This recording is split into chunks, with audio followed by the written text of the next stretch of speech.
Dear students, welcome to the third play in your textbook titled The Romances by Edmund Rostand. It's a comedy in three acts. The characters in the play are Silhouette, Personette, Stafforel, Bergamin, Pasquinot, Blaze, and a wall is also used as a character in the play. The wall doesn't speak, but wall is projected or presented as a character in the play, which listens to everything that is said.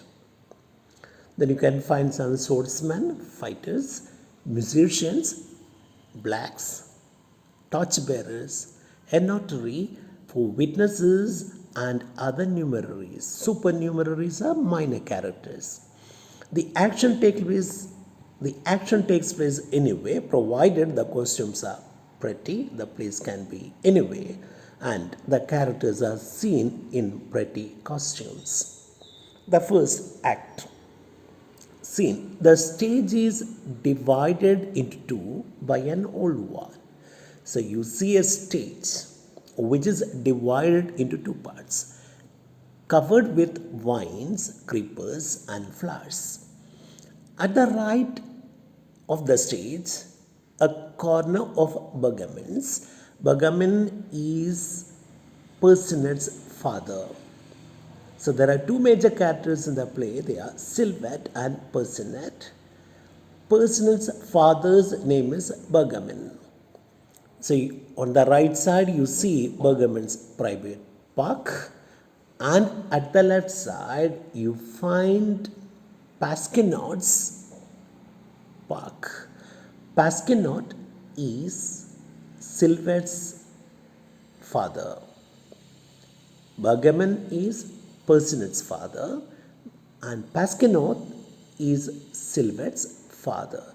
So you can find two parks on the stage, one on the right side, the other one on the left side. One belongs to Mr. Bergamin, the other belongs to Mr. Pasquinot.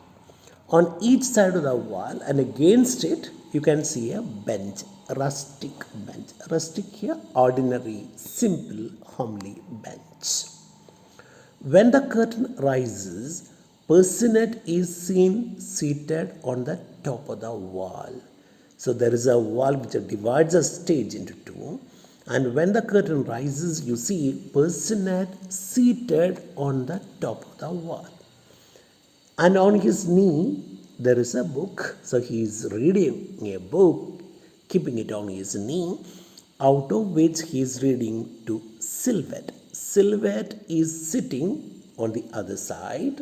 So sitting on the top of the wall, Personette, the boy, is reading something to Silhouette, his friend.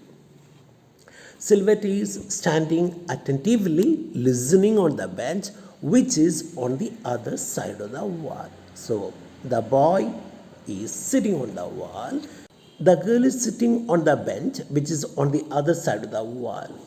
And Personette is reading from a book. Silhouette. Monsieur Personette. Monsieur is Mr. How divinely beautiful. Oh. Personette is reading from a book which he has got on his knee, and Silhouette is keenly listening to what he is reading. Silhouette responds to him by saying that, Mr. Personette, oh, it is wonderful. It's divinely beautiful. Personette, isn't it? I know it is beautiful. Listen to what Romeo answers. Again he reads. So Silhouette describes what he has read as divinely beautiful. And Personette says, I know it is beautiful. Listen to what Romeo answers. So he is reading from the famous play of Shakespeare called Romeo and Juliet. Personette is reading a few lines from the play Romeo and Juliet written by Shakespeare. So when he read out the lines spoken by Juliet, Sylvette finds it very fascinating and she says it is divinely beautiful. And Personal says, okay, it's not over. Now listen to what Romeo answers. Juliet has said something. Now Romeo is going to respond to what Juliet has said. So Personate is asking Silver to listen to Romeo's answers. Reads from the text from the play. Oh, it was a lark. Lark is a bird, skylark. The herald of the morning. Skylark is referred to as, often described as, the messenger who announces the arrival of the morning. So it was a lark, the herald, the messenger of the morning. When the morning comes, when the sun rises in the east, it is announced by the lark. The lark cries in the morning, sings a song in the morning, early morning, seeing the sunrise. So the bird is said to be announcing the arrival of the morning. No nightingale is seen now. So night has given way to morning. So naturally, nightingale is not seen here. Nightingale has gone. Nightingale sings during the night.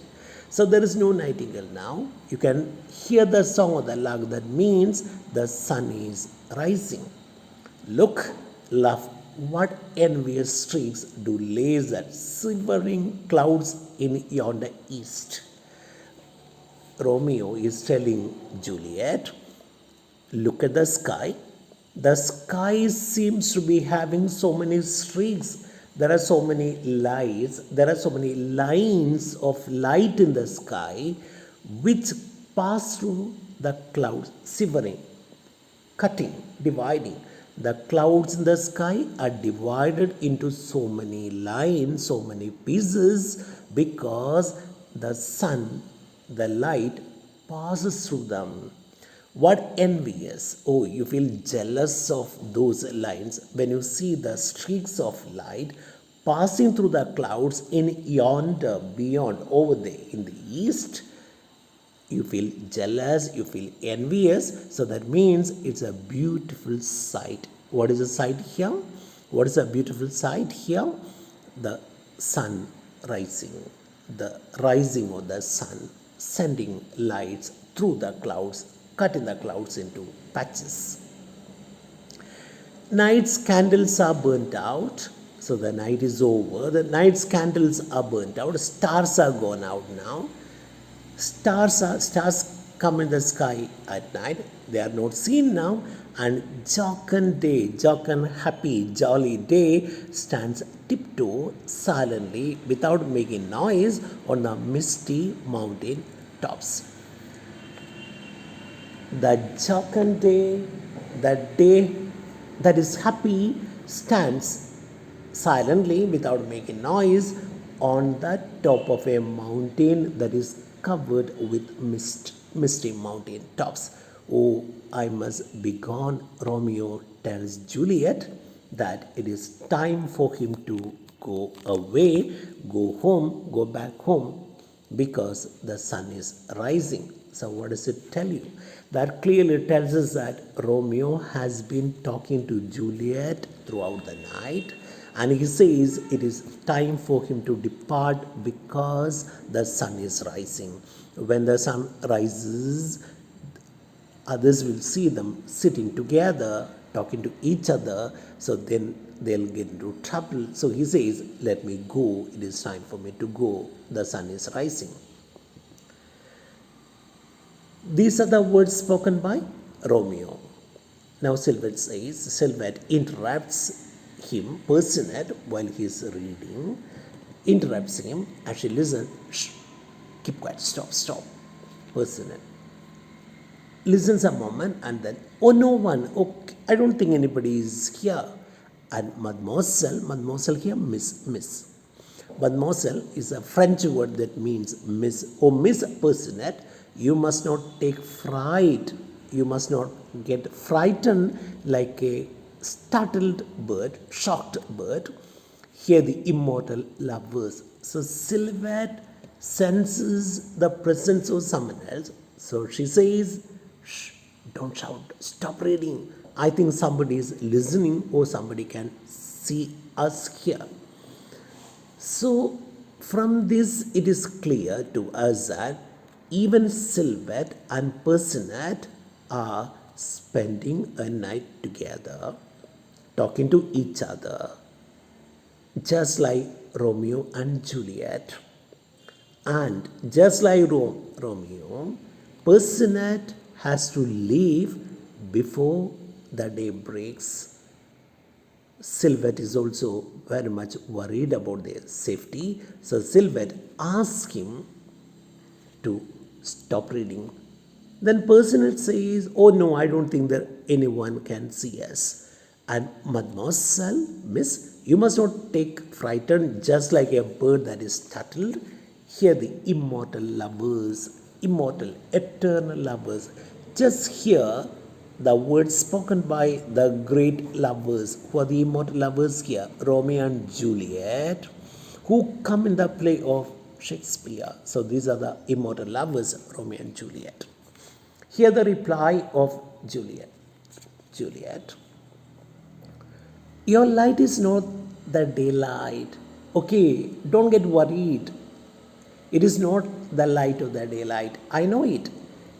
It is some meteor that the sun exhales. So when Romeo tells Juliet that the sun can be seen far away, the sun is rising, Juliet consoles him by saying that no, that is not the daylight. The morning is yet to break, the sun is yet to rise. What you see over there is not the light, it's not the daylight. I know it. It is a meteor. Meteor, you know the meaning? Meteor is a shooting star or a falling star that suddenly appears in the sky. So Juliet says that what Romeo sees in the sky is a meteor that the sun exhales. The sun exhale sends out. Sometimes a shooting star comes out of the sun. A falling star comes out. So she says, don't worry, it is not the sun that is rising. What you see is a light that is shed by a meteor that is exhaled, sent out by the sun.